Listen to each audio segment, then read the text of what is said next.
એટલે જગત પ્રભવે,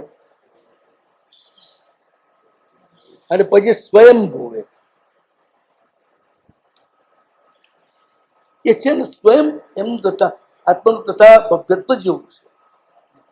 કોઈ નિમિત્ત નથી એમને ઘડવામાં, એટલે સ્વયંભૂ છે.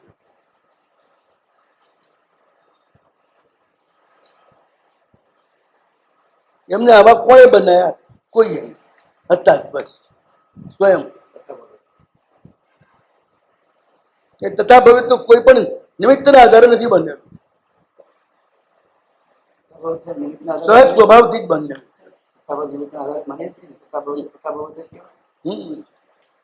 હું એ જ કહું છું, હું એ જ વાત કરું છું કે ના પાડું. બીજાઓને પણ તથા ભવે તેવું આપણું એમનું તથા ભવ્ય તો આવું, આપણને બધાને સુખ આપવાનું.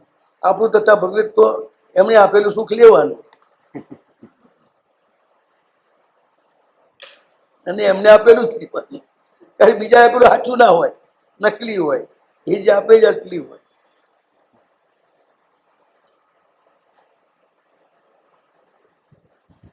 એટલે સ્વયંભૂ હોય. એમનું તીર્થંકરત્વ સ્વયં ઉત્પન્ન થયેલું છે.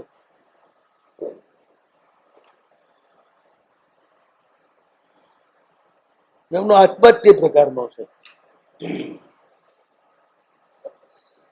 આપણા કરતા જુદો છે તો નક્કી આપણે માની પડે. આમે પણ છે ને દરેક જીવનું તથા ભવ્યત્વ અલગ જ હોય. બધા તીર્થંકરો એક સરખું એવું ખરું? બધા તીર્થંકરો એક સરખું? એક સરખું હોવા છતાં પણ થોડો થોડો ફરક હોય.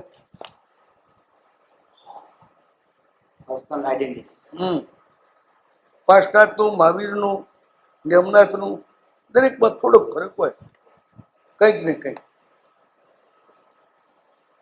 કોઈ આ સાધનાથી પામે, કોઈ આ સાધનાથી આગળ વધી જાય, કોઈ આ સાધનાથી આગળ વધી જાય. એ દરેકનું અલગ જ હોય.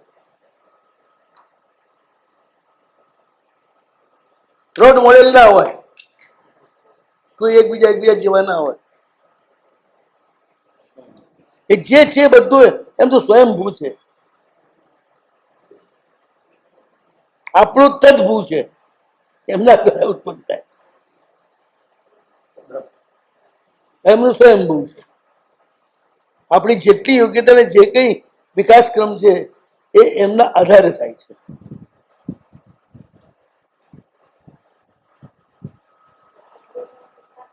એ ત્રણ ભુવનનું સ્વામિત્વ પ્રાપ્ત કરે છે ને, કે એમના બાપાની જાગીર હતી અને એના સ્વામી થાય એવું નથી.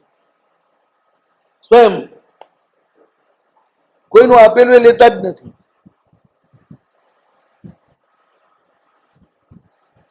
બધું એમના પોતાના પુણ્યથી ઊભું થયેલું હોય છે, અને એમના પોતાના જ પુણ્યથી.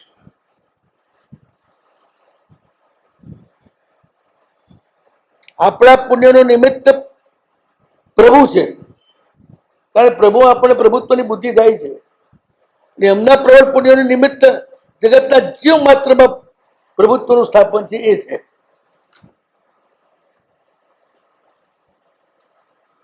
અનંત અનંત પ્રભુનો સાથ છે. આપણે એક પ્રભુનો સાથ લઈએ છીએ, અનંત અનંતનો લે છે. એટલે એમનું આખું અલગ પડી જાય છે. બધા જીવોને પ્રભુ રૂપ માને. બિલકુલ શુદ્ધ સ્વરૂપે જ જુએ. શુદ્ધ નિશ્ચય નહીં, એની ટોચ પર જાય ને પછી જ આ પુણ્યનો ઉદય થાય. અભવ્યને પ્રભુ રૂપ જુએ. બધાને પ્રભુ રૂપ જુએ. એ પ્રભુ થાય કે ના થાય, જેમ આપણે જેટલી મૂર્તિઓ છે ને એમને પ્રભુ રૂપ જોઈએ, ભલે પથ્થર હોય તોય. એટલે આપણને પુણ્ય બંધાય. મૂર્તિને આટલું પુણ્યનો ન બંધ થાય, પણ તમને થાય કે નહીં?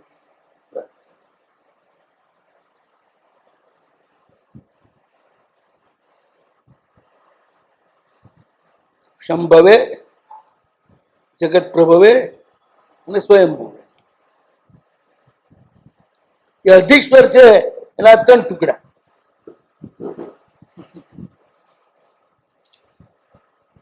એ શંભુ છે, એ સુખની પેલે પાર જે અનુભવ છે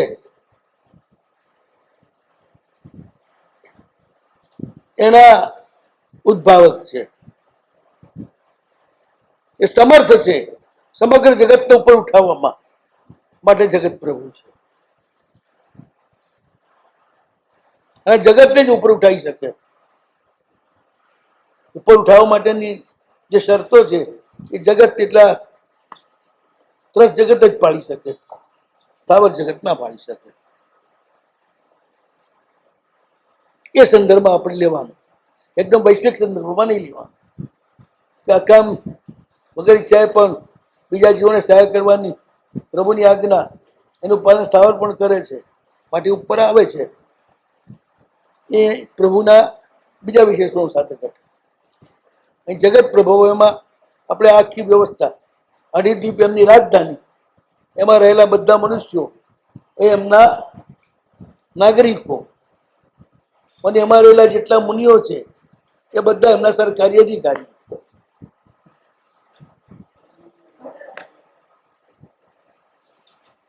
આજે આખી વ્યવસ્થા એના એ માલિક. ઉપીતિમાં પણ આપ્યું છે ને, અઢી જ એમની રાજધાની તરીકે સ્વીકારી છે સુષ્ટિત મહારાજે. શ્રાવકો વગરનો પણ કઈ રોલ કરો. પ્રજા છે ને, એ પ્રજા છે ને, જેમાંથી સરકારી અધિકારીઓ આવે ના, અહીં બધા આપણી જ લેવાની શ્રાવકો અને સમકીય દ્રષ્ટિ દેશ દ્રષ્ટિ પ્રાણીઓ એને લેવાના પ્રજા તરીકે, જેમાંથી સરકારી અધિકારી આવે. મિથ્યા દ્રષ્ટિ વગર નહીં લેવાનું. મિથ્યા દ્રષ્ટિને અન્ય જીવો, પૃથ્વી કાયને બધા જીવો ના, જગત પ્રભાવમાં આપણે એટલું જ લેવાનું છે. શાસનને માને એને જ લેવાના છે. એમના કાયદાને માનનાર એમના નાગરિકો, ન માનનાર એ બંધખોરો, એટલે મિથ્યા દ્રષ્ટિઓ. બસ. એ પણ પ્રજામાં તો આવી છે. હા, પણ એ પ્રજાનો હક ન ભોગવી શકે, પેલા ભોગવી શકે. આ બધા સદગતિના અધિકારી થાય, પેલા ના થાય.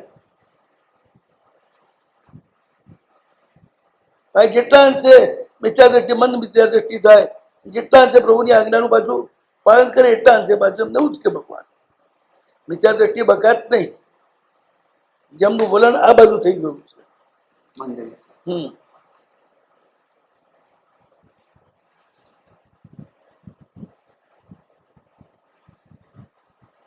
વજ્નેશ્વરાય શાગવાદવાદીને સારવાય સર્વજ્ઞાય.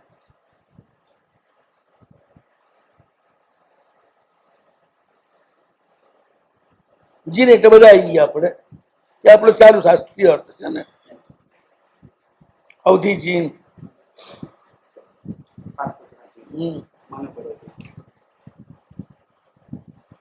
પછી શુદ્ધ કેવલી એ પણ જીન ગણાય. ના, જીન કલ્પી જીન કલ્પી અલગ. એ જીનના એ સ્વામી છે બસ.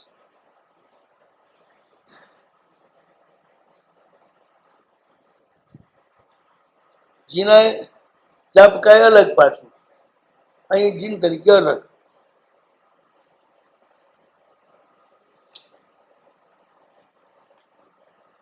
પ્રભુની આજ્ઞાને પૂરેપૂરી આ જે જીન છે એ સમજી શકે છે.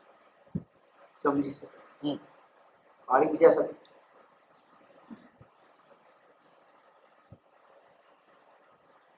ત્યારે ઉત્તમ સાધુ એ પાળે છે એમ ગણાય. પૂરેપૂરી પાળે છે એમ ના ગણાય, એની સમજણ છે એટલી પાળે છે.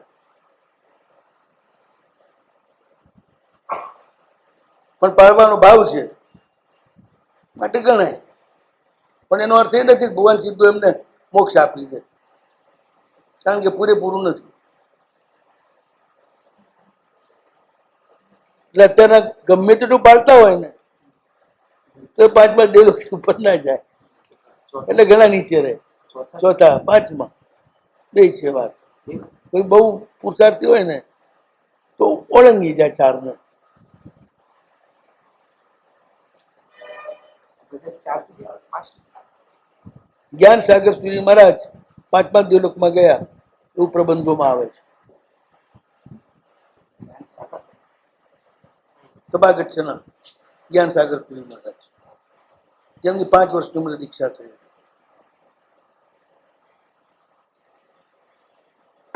દેવતાએ આવીને ખબર આપી કે મહારાજજી 5મા દ્યોલોકમાં ગયા.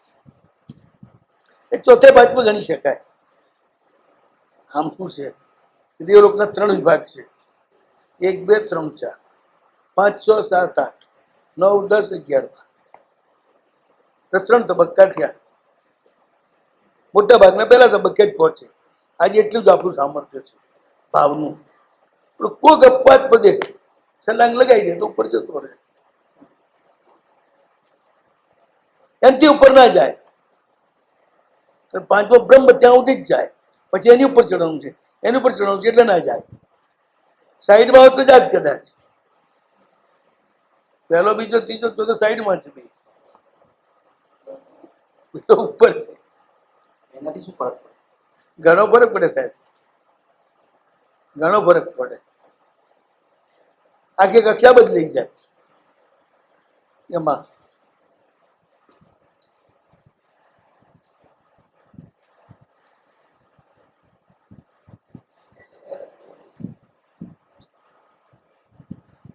પ્રભુની આજ્ઞા સંપૂર્ણ પાડે ને એ સાચી રીતે પ્રભુ એમ એટલાના જ માલિક કહેવાય. જે આજ્ઞા ન માને એના માલિક નથી. એટલે એમને સુખદાતા નથી બનતા પૂરા. એ જીન જે છે એ પ્રભુની આજ્ઞાના પૂરા પાલક છે, એટલે એના તો ઈશ્વર છે. એટલે જિનેશ્વરાય, જગદીશ્વરાય આવશે અને જિનેશ્વરાય આવે. જગદીશ્વરાયમાં અલગ સમજવાનું, જિનેશ્વરાયમાં અલગ સમજવાનું. હર ઘટના અલગ.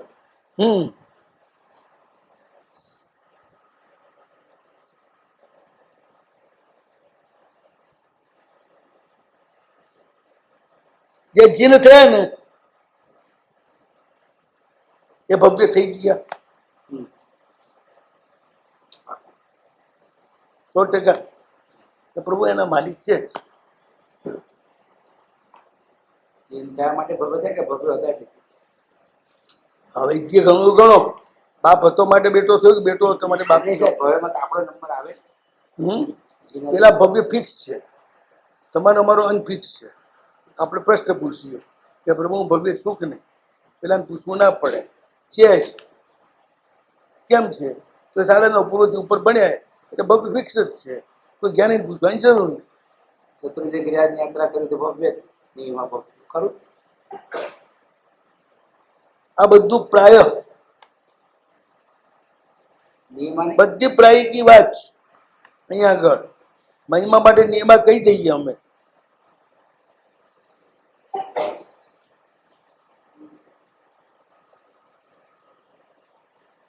ક્યાં બધી વાત આવે છે એને ભવ્યની જ વાત જાઓ તો અતિ પાપી હોય ને તો એમ કે સૂરજકુંડમાં પડે ને તો પાણી દૂર જતું જાય, નડે નહીં. જેમ આગળ ચાલે એમ પણ આગળ કરશે, આમ કરશે આમ કરશે, અને હડે નહીં, સ્પર્શ ના કરે. અતિ પાપી સુરજકુંડ સુધી પહોંચે કેવી રીતે? આ ભવ્ય નથી માટે તમારા હિસાબે.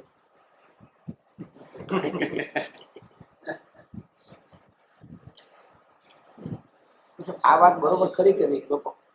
કારણ કે એના આધારે તો બેઠા છીએ. શું ગિરિરાજની યાત્રા કરી તમે નિયમા ભવ્ય તો શાંતિ. તો સારું ને, હે માં શું ખોટું છે? એમાં 6 ગૌરી યાત્રા કરી, અરે છઠ કહીને 7 યાત્રા કરીએ તો આપણે ત્રીજા ભાવે જ પહોંચી જવાનું. માં ખોટું શું છે?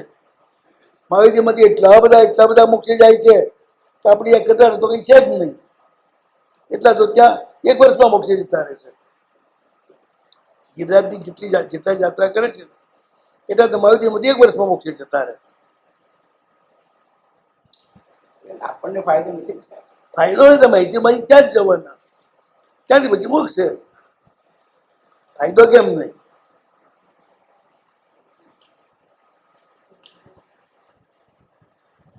પછી આ મહિમા વચન છે એવો અર્થ થાય. હા ના, યથાર્થ છે. જે માને માટે, ન માને એના માટે નહીં.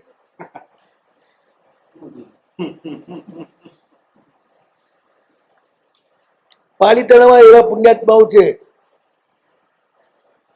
કે જેમણે આજ સુધી તલાટી જોઈ નથી. જૈન.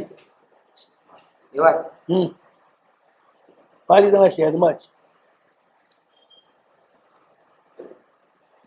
અભવ્ય દુર્ભવ્ય નજરે ન દેખે ત્યાં નથી નક્કી થયું. સાહેબ દૂરથી દેખાય છે, નજરે દેખાઈ જાય છે. ના, એ ના દેખે, હા? એ દેખે જ નહીં. એ તો વાત છે. એને ઉપયોગ જ ના આવે. તો તમને સ્વાભાવિક છે કે તમે આમ ડોક ઊંચું કરીને આવતા હો, એ દેખાય કે નહીં. પેલા છે ને શિવરના સ્ટેશને ઉતરતા એટલે બધા જોતા ગિરજ દેખાય છે શિવર સ્ટેશનથી, ત્યાંથી દેખાતો ગાડી બેઠા. શિવર સ્ટેશન આવે એટલે રાજી રાજી થઈ જાય બધા. પણ એ તો તમે જાણો છો માટે જોવા માટે પ્રયાસ કરો છો. જે નથી જાણતા એ જોવા પ્રયાસ કરે. રસ્તામાં ચાલતું હોય દેખાઈ જાય તો પણ નથી દેખાતું યાર. તમે એમ જીદ ના કરો.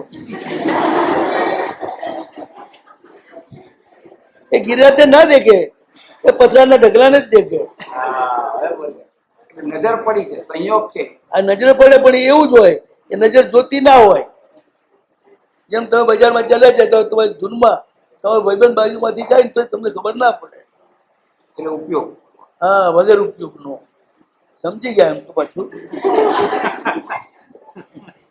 ઉપયોગ ના રહે એને. એ ઉપયોગ જ ના હોય એને.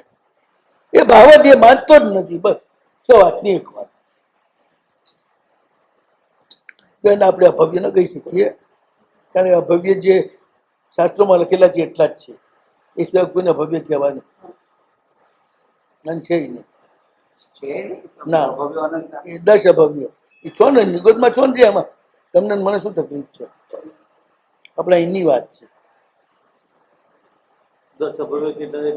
બસ એટલા જ. વધારે નીકળ્યા ગજબ થઈ જાય ને એટલે મોક્ષે ગયા. મોક્ષે જવું નિષ્ફળ. 10 જણા આવા પાક્યા ને દાદા જે મોક્ષ નથી જ જવાના. એટલે પેલા જે મોક્ષે ગયા એ વંદ્ય થઈ ગયા ને. વંદ્ય થઈ ગયું. આમે વંદ્ય તો છે. વંદ્ય નથી. એક ગયા એ બીજાને કાઢે એ પાછો જાય એટલે વંદ્ય કહેવાય. વંદ્ય કોઈ તો તમે શું વંદ્ય સમજ્યા? આ એ જ ગડબડ થઈ જાય છે. ધીમેથી બોલો ને આમ. હવે જોરથી બોલીશ બસ. ઘણી વાર છે ને છેલ્લા 7 માસ સુધી ક્યાંક શબ્દ નથી સંભળાતો. આ નથી સંભળાતા તો આપણે શું કરશું? થોડું આપણે એ ડબલ કાન લઈને આવે. આપણે વીર્ય થોડું કરો.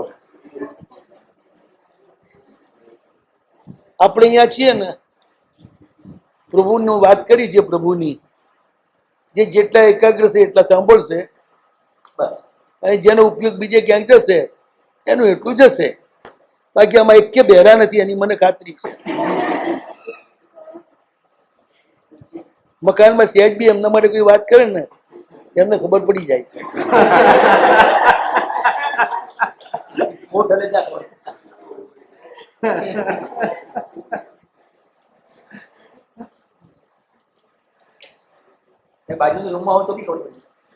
અરે ગમે ત્યાં તો ખબર પડી જાય કઈક વાત છે. સેન્સ જોરદાર હોય ને અંદરની.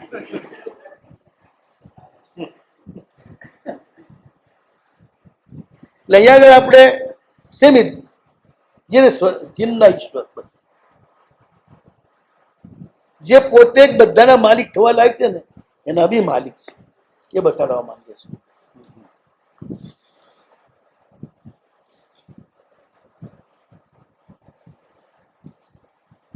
રાજાધિરાજ શબ્દ જીવવા આ વાત છે. રાજા તો હોય ચાલુ વ્યક્તિઓના પણ રાજાઓના પણ અધિરાજ એટલે રાજાના રાજા ને એના રાજા એટલે રાજાધિરાજ. એમ અહીંયા જીનેશ્વર એટલે બહુ ઊંચી ગ્રેડથી વાત કરી. મીન્સ આવું છે ને કે એ એકડિયાના માસ્તર છે અને પીએચડી વાળાને માસ્ટર છે. બધી ફરજ બજાવે છે. કઈ એવું નથી જે ન કામ કરતા હોય.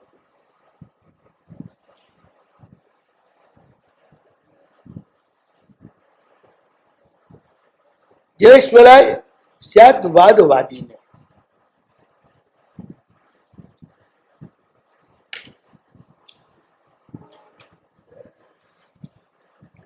સ્યાદ નો અર્થ અસ્તિ.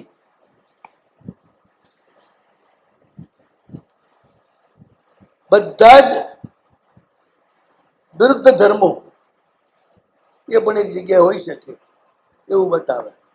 સ્યાદ આમ બી હોય, સ્યાદ આમ પણ હોય, સ્યાદ આમ પણ હોય. એક વસ્તુ જેના માટે નુકસાનકારી છે આના માટે લાભકારી છે. સ્યાદ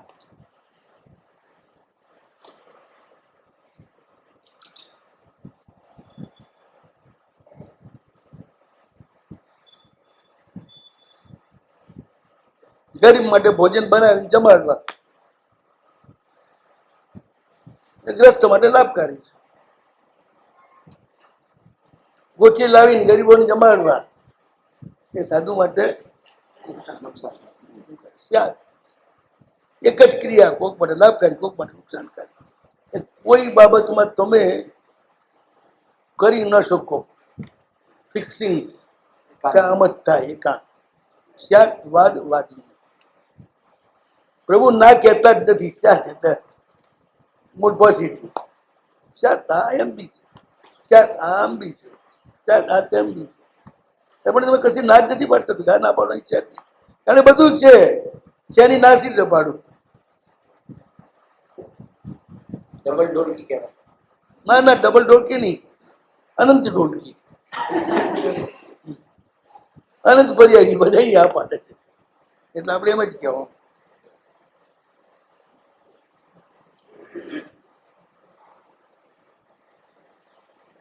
એમને ક્યાં કોઈના પક્ષમાં બેસવું છે? કોઈના પક્ષમાં તો છે જ નહીં. સ્યાદ વાદ વાદી. વાત તો ખરો જ એમનો બી એક દર્શન છે, પણ એ સ્યાદ છે, સ્યાદ પદાંકિત છે. એટલે ક્યાંય કહેતા ક્યાંય એ જકાર નથી વાપરતા.